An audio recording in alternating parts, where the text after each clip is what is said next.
Bien, y ahora sí le vamos a dar la bienvenida a Marcos Rosenbein. ¿Cómo estás, Marcos? Bienvenido. Bien, muy bien, muy Buenas bien. tardes.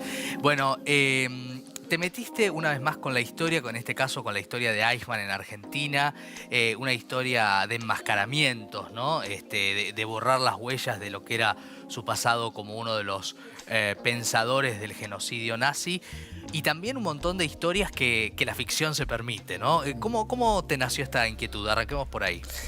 Bueno, en realidad esto lo empecé a elucubrar en una época en que estaba en Tucumán dirigiendo el Teatro Estable y conocí una actriz que sus padres lo habían estado con Eichmann allí en las estancias, en Catamarca. En realidad se llega a las estancias a través de Tucumán.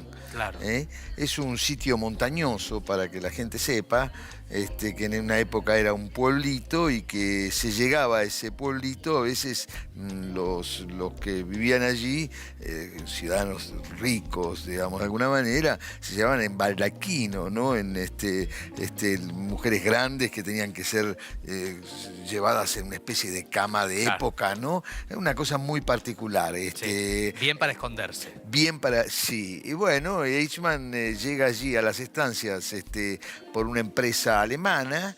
Él tenía ahí, la idea era de construir una represa, una central hidroeléctrica, Ujú. y él tenía un cargo técnico, digamos, medir el río, digamos, una cosa así, Para ¿no? pasar desapercibido, número Exactamente, 2. exactamente. Es que él se encargaba de pasar desapercibido siempre y de dejar pistas falsas. Exacto. Y además se valía de que sabía algo de hebreo e inclusive algunas cosas de yiddish. Entonces se hacía pasar como un ciudadano que inclusive amaba al pueblo judío. Esto desconcertaba a los vecinos Claro, de las claro, estancias, ¿no? claro, Y claro. que iban a sospechar de una persona que hasta hablaba hebreo, de que podía esconderse detrás de él a un asesino, a un criminal de la talla de Eichmann, ¿no? Claro. Y Este, ahí conoce a una joven, ¿no? Según tu historia, ¿no es según mi cierto? historia. Según tu historia, por supuesto. Que son esas maravillas que permite la ficción. Bueno, es que uno se basa en eso, es decir, cuando yo tomo al ingeniero, es decir, toda obra tiene un ingeniero, o no, seguramente, Sí. y un ingeniero tiene una niña de unos 12 años como hija, una hija, y bueno, se traba una relación, hay una historia a partir de eso, y algo fundamental que yo rescato, que tomo de Eichmann, que es la pasión por los ovnis, los platos voladores y todo el estudio que tenían hecho. Inclusive en Alemania se construían especies de platos voladores. Mirá Los vos. nazis eran adeptos así, incondicionales a todo lo extraterrestre. Inclusive la idea de Eichmann es el Cuarto Reich, y inclusive con ciertos mensajes que podía llegar a recibir de los platos voladores. Claro, hasta ahí llegaba la locura, ¿no? Hasta ahí llegaba la locura. Sí, ahora, la novela empieza, y eso es impactante, ¿no? El inicio.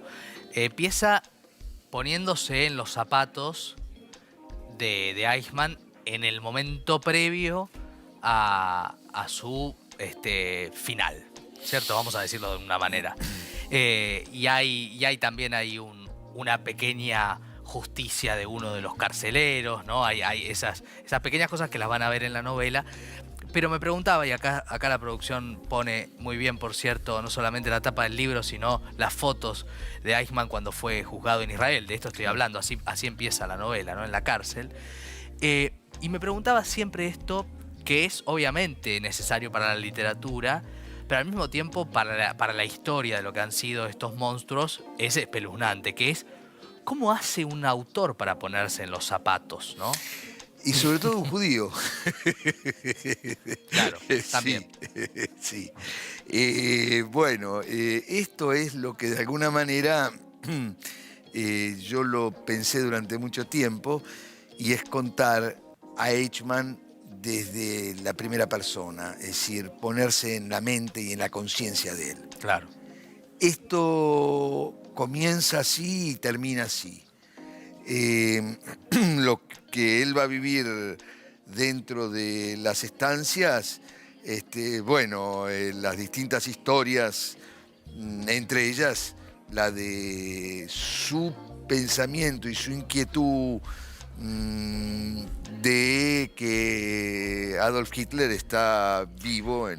Sí, que eso también se dice, ¿no? Ese intento de rescate que se ha transformado incluso en una leyenda no urbana, patagónica, ¿no es cierto? De hecho, hay hasta documentales y libros sosteniendo las teorías de las casas donde habría vivido, de cómo se manejaba, de los que supuestamente vieron a Hitler, que entendiendo estas teorías nunca podría haberse suicidado, sino que se había escapado a la Argentina. Hay investigación también en tu libro. Sí, hay una investigación muy importante. No recuerdo el autor, pero lo tengo, inclusive el libro. Sí. Los datos son muy fidedignos, son bastante creíbles. Son espeluznantes, ¿no? Cuando uno los empieza a recibir, se te eriza un poco la piel, ¿no? Lo cierto es que nunca se encontró rastros genéticos ni huesos que atestiguen el suicidio de Eva Braun y Hitler, ¿no? Claro. Eso es cierto. Sí, sí, sí. Y también es cierto el tema de los submarinos allí en San Antonio Este. Exacto. Y el hecho de que haya estado en uno de ellos, bueno, no es nada improbable. De todas maneras, siempre es una conjetura, jamás se sabrá la verdad.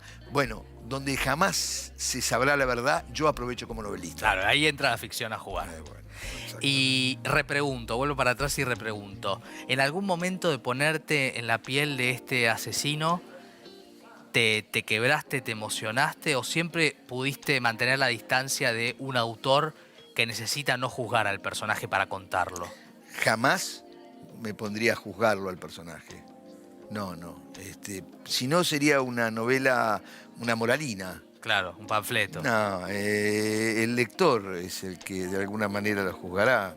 No, yo no. Pero sí se sale de la novela, así como el lector, como autor, ¿se sale distinto entendiendo este hecho, entendiendo este personaje, que como se entra? Te pregunto a vos como autor, claro. Es que es muy difícil de entender la bestialidad, la brutalidad. Es muy difícil. Claro. Es decir, porque todo es irracional. Todo. Tal vez los relatos que yo por ahí más me comprometí son los relatos de sus recuerdos en Auschwitz, ¿no? En su paso por Auschwitz y ese asesinato a una nena. Claro. Bueno, lo cierto es que Eichmann estaba en las estancias, la pasaba fenómeno. Era invitado por esta actriz que conocí, los padres lo invitaban, era Ricardo Klement. Claro. Y Ricardo Klement, es más, se despedía de ellos en francés. Tenía todo una... El juego de máscaras permanente, ¿no? Absolutamente. Y siempre, desde que él huye de Alemania, en todos los lugares, está preso también, en todos los lugares deja pistas falsas. Si él pensaba irse hacia el norte, deja dicho que va hacia el sur. Claro. Hay una ingeniería en eso también. Una ingeniería en todo. Y además porque no se contaba con una foto de él. Claro, él las destruyó, contás vos. Él destruyó todo. No había fotos. En realidad, lo que siempre se trató en Eichmann, se trató siempre el hecho de cuando es apresado en Buenos Aires. Claro, la es famosa... lo que más se conoce, la producción fílmica, novelística, etcétera, etcétera. Sí, esto es un universo no transitado, todo no, lo del norte. Jamás se supo nada de su vida en Tucumán y en las estancias. Inclusive hay varios túneles, uno de los túneles que se creía o se pensaba que por ahí él tenía proyectado la huida en caso de ser descubierto. Qué bárbaro. Todo estaba pensado. No había nada librado al azar. No, y ese túnel se llega por la hija del ingeniero, Claro. que es una nena que lo conoce la zona, conoce ese lugar. Es decir, no dista de ser algo descabellado que una nena lleve a alguien que no conoce las estancias y que además apasionado por el alemán, apasionado por la guerra. Porque acá lo nuevo de alguna manera es que hay tres tucumanazos de esos básicos que admiran, admiran la guerra, admiran a Hitler, admiran es decir, que de una ignorancia absoluta, pero que son admiradores de la guerra, de las bélico, armas, claro, de lo bélico. Claro, ¿no? claro. Y estos tres personajes van a ser importantes a lo largo de la novela. Sí. Como también el comisario del pueblo y el cura. Total. Bueno, es todo un juego de máscaras y de intrigas, ¿no? Donde conviven la historia con la ficción y realmente nos permite ubicar esa pieza del rompecabezas, ¿no? Hasta donde se puede conocer de lo real y donde no entra la ficción en una novela que yo creo que resulta apasionante desde el primer momento. Marcos, gracias por haber venido. Bueno, gracias a vos y nada, un saludo a toda tu audiencia. Bueno, ahí está, enviado por